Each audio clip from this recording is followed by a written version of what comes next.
भगवत ने रेशमी से पुजारी जी की पत्रिकाओं का गट्ठा मांगा तो रेशमी देने के लिए राजी हो गई। वो नहीं जानती थी कि भगवत के अंदर जितेंद्र का काला साया है। रेशमी पत्रिकाओं का गट्ठा लेने के लिए घर के अंदर की तरफ गई। जितेंद्र भी रेशमी के पीछे पीछे दरवाजे तक आया, लेकिन उसके आगे वो नहीं जा सकता था, इसीलिए जितेंद्र वहीं खड़ा इंतजार कर रहा था और रेशमी को दूर से ही देख रहा था। बड़ी सी खाट के नीचे रखी हुई चंद्रकला की पेटी को रेशमी ने खींचकर बाहर निकाला। दूर खड़ा जितेंद्र ये देखकर खुश हो रहा था। रेशमी वो पेटी खोलने ही वाली थी कि तभी पेटी के ऊपर नीति ने अपना हाथ रख दिया। ये देख रेशमी ने नीति की तरफ देखा तो नीति ने रेशमी से पूछा, आप क्या कर रही हैं दीदी? रेशमी ने जवाब देते हुए कहा, चंद्रकला दीदी पुजारी जी की पत्रिकाओं का गट्ठा लेकर आई थी। अब पुजारी जी का लड़का वो पत्रिकाएं लेने आया है तो बस वो पत्रिकाएं लौटा रही हूँ। इस पर नीति ने कहा, नहीं दीदी, आप ऐसा नहीं कर सकती, मैं आपको ये पेटी नहीं खोलने दूंगी। ये सुनकर रेशमी और दूर खड़ा जितेंद्र दोनों ही चौंक गए। रेशमी ने नीति से पूछा, ये तुम क्या कह रही हो नीति? नीति ने अपनी बात रखते हुए कहा, हाँ दीदी, माँ ने कहा था कि उनकी इजाजत के बिना कोई भी उनका सामान नहीं छू सकता और इस वक्त माँ घर पर नहीं है, तो ये पेटी मैं आपको नहीं खोलने दे सकती। नीति की बात सुनकर जितेंद्र गुस्से से लाल हो गया। उसका मन किया कि वो अभी अंदर जाए, छीन कर ले आए वो पत्रिकाएं, लेकिन वो अंदर नहीं जा सकता था। इसीलिए उसने सिर्फ आवाज लगाकर ही कहा, रेशमी जल्दी करो, देर हो रही है मुझे। ये सुन रेशमी ने नीति को समझाते हुए कहा, देखो नीति, मैं जानती हूँ कि दीदी ने ऐसा कहा है, लेकिन ये सामान किसी और का है। हम उन्हें ही उनका सामान देने के लिए मना नहीं कर सकते। अगर दीदी को पता चलेगा तो वो बहुत ज्यादा गुस्सा होंगी। नीति को भी रेशमी की बातों में तर्क दिखाई दे रहा था, फिर भी नीति ने कहा, तो आप भैया को कह दीजिए कि वो कल आकर ले जाए जब माँ घर पर होंगी। इसके जवाब में रेशमी ने कहा, नहीं नीति, भागवत भैया को अभी चाहिए वो पत्रिकाएं। नीति ने इसके आगे मना नहीं किया और मन ही मन सोचा, कोई बात नहीं, मुझे तो माँ ने सिर्फ नजर रखने के लिए कहा है, किसी चीज के लिए मना करने के लिए थोड़ी कहा है। जब माँ घर आएंगी तो उन्हें सब बता दूंगी। नीति ने पेटी के ऊपर से अपना हाथ हटा लिया और रेशमी ने उन पत्रिकाओं के गट्ठे को निकालकर बाहर की तरफ जाने लगी। जाते जाते रेशमी का ध्यान उन पत्रिकाओं के ऊपर बंधे लाल धागे की तरफ गया, जिसे देखकर रेशमी के मन में भी सवाल आया, दीदी ने इन पत्रिकाओं को लाल धागे से क्यों बांधा है? कहीं मैं पत्रिकाओं को देखकर कोई भूल तो नहीं कर रही हूँ? लेकिन ये सोचते सोचते रेशमी बाहर तक आ गई। पत्रिकाओं को देखकर जितेंद्र बहुत ज्यादा खुश हो गया। भगवत ने उस गट्ठे को देखकर अपना हाथ बढ़ाया और रेशमी से कहा, लाओ रेशमी, मुझे देरी हो रही है। भगवत की आवाज सुनकर रेशमी का ध्यान टूटा और रेशमी ने बिना सोचे समझे वो पत्रिकाएं भगवत को दे दी। लेकिन जैसे ही रेशमी ने उन पत्रिकाओं को भगवत के हाथों में रखा, उस लाल धागे की वजह से भगवत को बिजली का ऐसा झटका लगा कि का पूरा शरीर सिहर उठा और भगवत के हाथों से वो पत्रिकाओं का गट्ठा नीचे गिर गया। जैसे ही रेशमी ने ये देखा, रेशमी की आंखें चमक गई। रेशमी समझ गई कि जरूर भगवत के शरीर में वो काला साया है। इस बात का एहसास करते ही रेशमी ने सबसे पहले दरवाजा बंद किया। वो नहीं चाहती थी कि इन सब के बारे में नीति को कुछ भी पता चले। तब तक जितेंद्र ने अपने आप को उस झटके से संभाल लिया था। अब जितेंद्र और रेशमी दोनों की उन पत्रिकाओं के गट्ठे की तरफ नजर गई। रेशमी ने देखा कि गट्ठा नीचे गिरने की वजह से वो लाल धागा खुल चुका था। जितेंद्र भी ये देखकर समझ गया कि अब वो आसानी से उन पत्रिकाओं को उठा सकता था। यही सोचकर जितेंद्र सीधे उन पत्रिकाओं की तरफ लपका। रेशमी के पास अब कुछ भी और करने का समय नहीं था, इसीलिए उसने 2 कदम आगे बढ़ाते हुए जोर से अपने दाहिने पैर से जितेंद्र के सीने पर प्रहार किया। कमजोर और कोमल सी दिखने वाली रेशमी ने इतनी जोर से प्रहार किया था कि जितेंद्र हवा में उड़ता हुआ दूर जाकर गिरा। रेशमी ने दरवाजा तो बंद कर दिया था, लेकिन नीति खिड़की पर खड़ी होकर सब देख रही थी। रेशमी को इस तरह भगवत को मारता देख नीति ने दांतों तले उंगलियां दबा ली थी। इस तरह लड़ती हुई रेशमी बिल्कुल छोटी चंद्रकला लग रही थी। जितेंद्र ने रेशमी से ऐसे प्रहार की थी, वो गुस्से से आग बबूला हो चुका था। उसने खुद को संभाला और रेशमी की तरफ देखा जो उन पत्रिकाओं को उठा रही थी।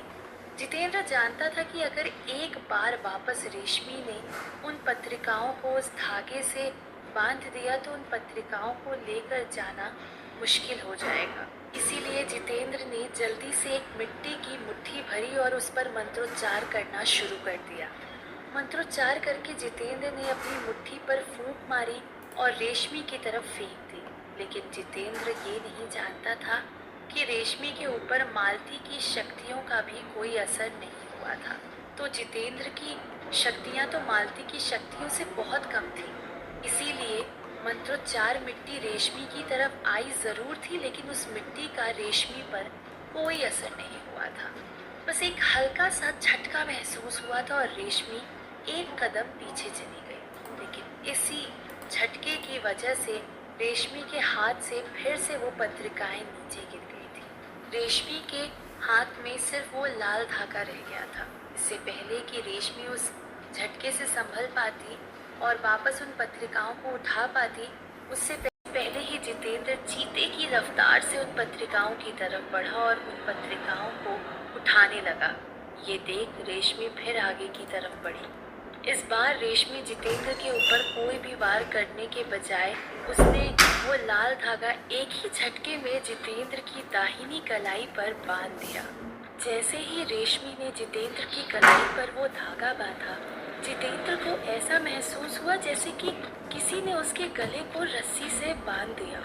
जितेंद्र अंदर से जलने लगा था। वो ये जलन सहन नहीं कर पा रहा था और जोर जोर से चिल्लाने लगा। जितेंद्र की वो डरावनी चिल्लाने की आवाजें सुनकर कमला ताई अपने घर से बाहर निकलकर देखने लगी। जितेंद्र अपने हाथों से वो धागा निकाल भी नहीं पा रहा था। तभी जितेंद्र का ध्यान कमला ताई की तरफ गया।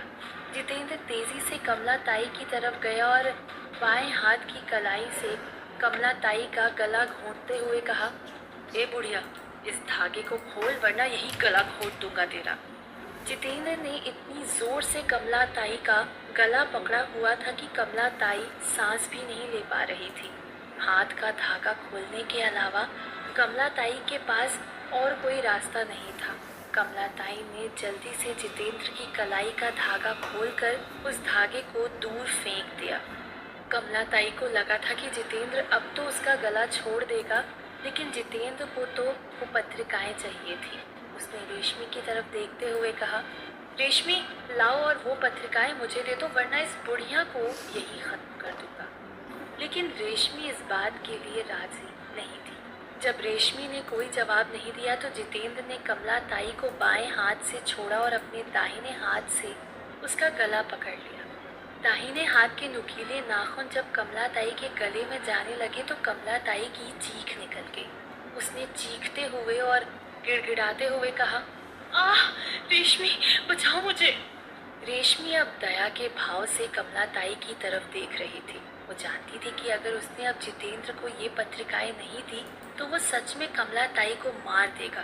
रेशमी ने आवाज लगाते हुए कहा, रुक जाओ, मैं ये पत्रिकाएं देने के लिए तैयार हूँ। रेशमी वो पत्रिकाएं लेकर जितेंद्र की तरफ बढ़ने लगी। रेशमी को अपनी तरफ आता देख जितेंद्र के चेहरे पर विजयी मुस्कान तैर गई। जितेंद्र के चेहरे पर मुस्कान आई ही थी कि तभी पीछे से एक रस्सी आकर जितेंद्र के गले से लिपट गई। जितेंद्र का ध्यान रस्सी की तरफ गया, लेकिन इससे पहले कि वो कुछ समझ पाता, गले में बंधी रस्सी को किसी ने जोर से खींचा और जितेंद्र हवा में उड़ता पीछे की तरफ गया। इसी के साथ कमलाताई जितेंद्र की गिरफ्त से आजाद हो गई। कमलाताई दौड़कर रेशमी के पीछे चली गई।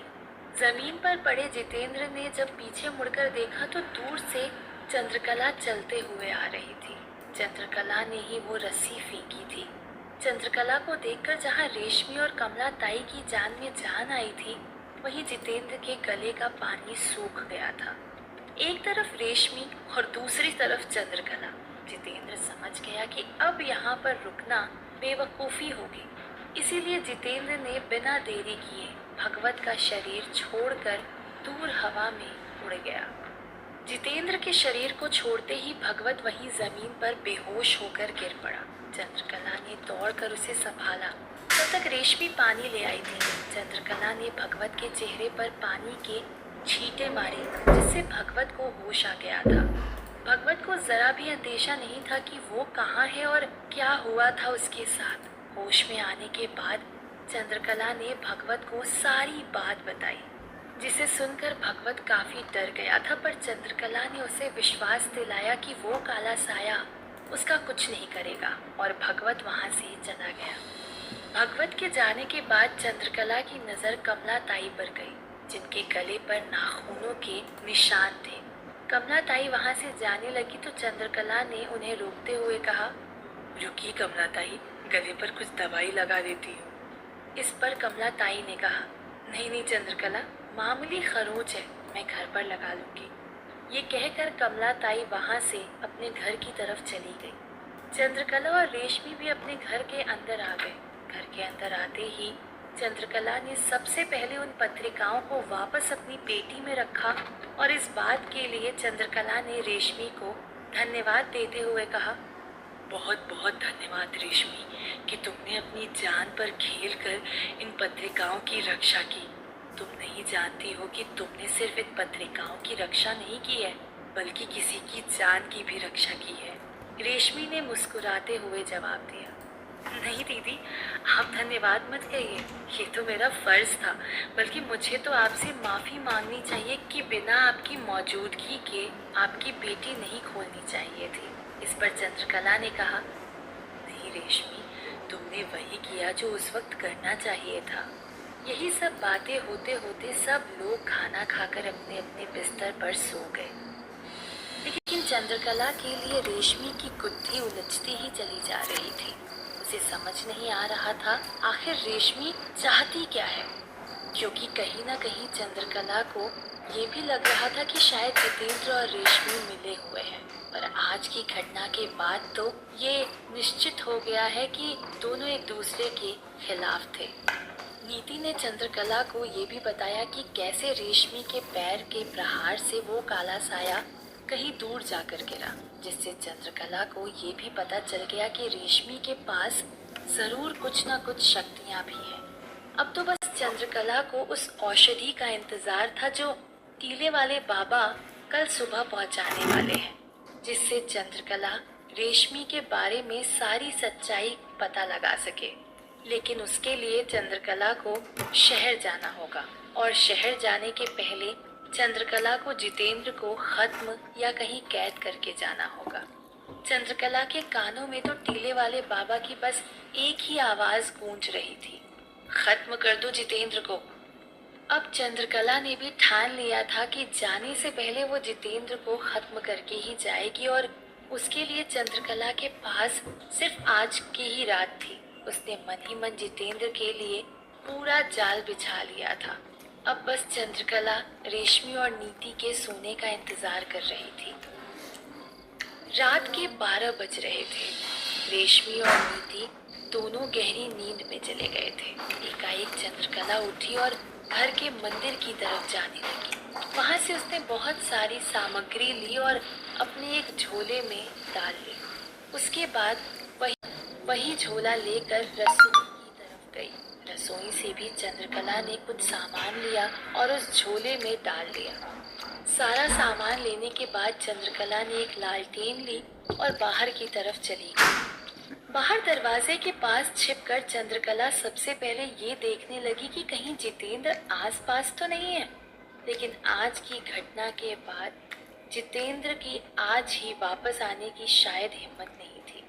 जब चंद्रकला को ये तसल्ली हो गई कि जितेंद्र आसपास कहीं नहीं था, तो चंद्रकला वो सारा सामान लेकर घने जंगल की तरफ जाने लगी। रात के 12 बजे घने जंगल में सिर्फ कुत्तों के भौंकने की और उनके रोने की आवाजें आ रही थी। जंगल की तरफ चलते चलते चंद्रकला एक बहुत बड़े बरगद के पेड़ के पास चली गई। उस बरगद के पेड़ के पास लोग दिन में आने में भी काफी कतराते थे। उसी बरगद के पेड़ के पास चंद्रकला रात के 12 बजे आई थी, क्योंकि कहते हैं कि जो आत्माएं ना ही मुक्त हो पाती और ना ही काला साया बन पाती हैं, वो आत्माएं इस बरगद के पेड़ पर मंडराती रहती हैं। इसीलिए कहीं ना कहीं डर चंद्रकला को भी लग रहा था। चंद्रकला उस पेड़ के पास गई और सबसे पहले उसने उस लालटेन को पेड़ की किसी डाली पर टांग दी। उसके बाद उसने अपने झोले को वहीं जमीन पर अपने सामने रख दिया। धीरे धीरे चंद्रकला ने उस झोले में से सामान निकालना शुरू कर दिया। उस झोले के अंदर से चंद्रकला ने आटे की थैली, नमक, हल्दी, कुछ मिट्टी के दिए, काला कपड़ा, तेज गंध वाला इत्र, राख, 2 बड़े नींबू और साथ में एक तेज धारदार चाकू निकाला। चंद्रकला ने सबसे पहले बरगद के पेड़ के बाहर 3 घेरे बनाए। सबसे पहले सबसे बड़ा आटे का घेरा, फिर उससे छोटी हल्दी का घेरा और फिर सबसे छोटा नमक का घेरा। तीनों घेरे बनाने के बाद चंद्रकला उन घेरों के अंदर बैठ गई और कुछ मंत्रोच्चार करने लगी। आखिर क्या है इन 3 घेरों का राज? कैसे चंद्रकला इन 3 घेरों की मदद से जितेंद्र को खत्म करेगी? और क्या टीले वाले बाबा औषधि भेज पाएंगे और चंद्रकला रेशमी की सच्चाई पता लगा पाएगी?